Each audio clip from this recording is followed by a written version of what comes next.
আজকে বাসন থানায় আয়োজিত এই সমাবেশে সম্মানিত সভাপতি, বাসন মেট্রো থানা বিএনপির সংগ্রামী সাধারণ সম্পাদক জনাব মনিরুল ইসলাম মনির সহ উপস্থিত আমাদের গাজীপুর মহানগর বিএনপির নেতৃবৃন্দ। আমি যদি সবার নাম এবং পদ দুইটা বলতে যাই তাহলে খুব বেশি সময় লেগে যাবে, সময় সংক্ষিপ্ত যেহেতু আমি শুধু নামগুলো বলে যাচ্ছি। আমাদের মহানগরের নেতৃবৃন্দ মোফাজ্জল ভাই আছেন, আমাদের এলিস ভাই আছেন, আজমল ভাই আছেন, সুরুজ ভাই আছেন, টুটুল ভাই আছেন, আর কি সিরাজ ভাই আছেন, গাজী সালাউদ্দিন আছেন, টঙ্গী পূর্ব থানা বিএনপি সাধারণ সম্পাদক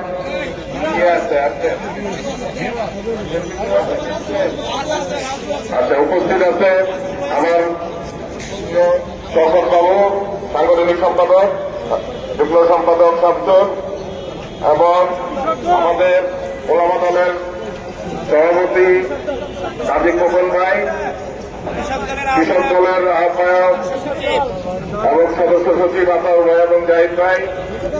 আরো উপস্থিত আছে আমাদের মহানগর যুব দলের সাধারণ সম্পাদক রাজু, ছাত্রদল এর সভাপতি শুক্কুর এবং সাধারণ সম্পাদক মিরন, জেলা ছাত্রদলের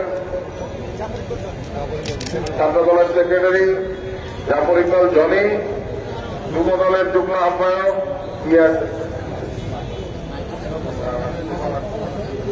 সুমন এবং প্রবল বেলায়েত, বাবু ভাই ভাই চৌধুরী বাবু আছে।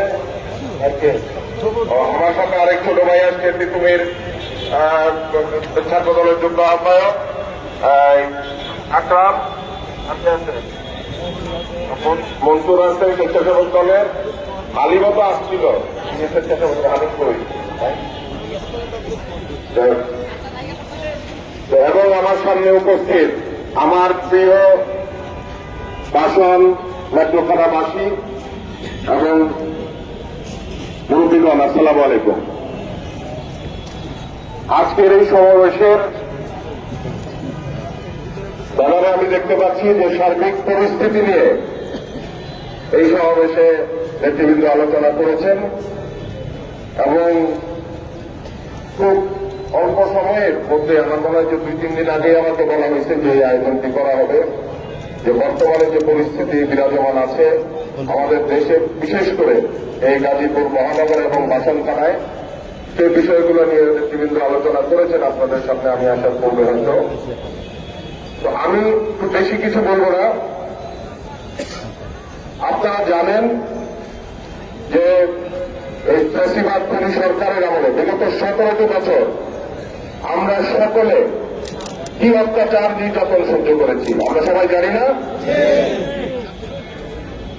এখন বর্তমানে 5 তারিখের পরে 5ই অগস্টের পরে 5ই অগস্ট যে ছাত্র জনতা সকলে মিলে বিএনপি সহ আমরা দেশে আন্দোলন, দুর্বার আন্দোলন আমরা গড়ে তুলেছিলাম, সেই আন্দোলনে এই ফ্যাসিস্ট হাসিনা, খুনি হাসিনা পালিয়ে যেতে বাধ্য হয়েছে। আমরা জানি এবং আমরা দেখেছি যে গণভবনে কিভাবে মানুষ ঢুকে গিয়েছিল, তার পুকুরের খাবার রেডি ছিল। আপনারা দেখছেন না যে মুরগির রোজ খাইতেছে, পোলাও খাইতেছে ছাত্ররা গিয়ে এবং আমাদের লোকজন নেতৃবৃন্দরা গিয়ে। তো এই যে 17 বছর রাজত্ব করছে রানীর মতো, এত টাকা পয়সা লুটপাট করছে, 28 লক্ষ কোটি টাকা সব চুরি করে লুটপাট করে নিয়ে গেছে এই বাংলাদেশের মানুষের। এই টাকা তো আমাদের সাধারণ জনগণের, আমাদের আপনার আমার টাকা, তাই না? এই 28 লক্ষ কোটি টাকা দিয়ে 95টা পদ্মা সেতু করা যেত বন্ধুগণ।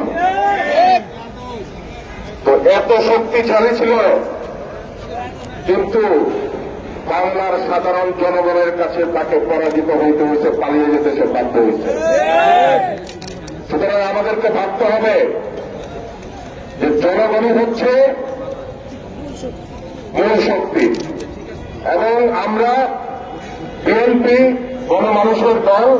বিএনপি যতবারই ক্ষমতায় আসছে জনগণের ভোটে ক্ষমতায় আসছে, নিশিরাতের ভোটে বা জোর করে বা বিনা ভোটে কোনদিন ক্ষমতায় আসে নাই।